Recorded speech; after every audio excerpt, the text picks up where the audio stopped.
గోతిలో పడ్డాడు, నాశనకరమైన గుంటలో పడ్డాడు. ఒక్కసారే వ్యభిచారానికి చోటిచ్చాడు.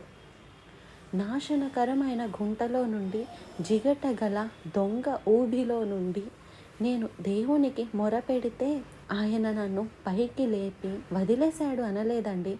బండపై నా పాదములను స్థిరపరిచాడు, నిలిపాడు. చూసారా అండి? క్రీస్తులో మనం నిలబడాలి, క్రీస్తు యందు మనం బలపడాలి, ఆయన అడుగుజాడల్లో నడవాలి. కాబట్టి భక్తి ఏదో అప్పుడప్పుడు సరిపోద్ది అనుకుంటే చాలదండి. ఏ రోజుకి ఆ రోజు శరీరానికి ఆహారం ఎంత అవసరమో మన ఆధ్యాత్మిక జీవితానికి జీవాహారమైన దేవుని వాక్యం అంతే అవసరం.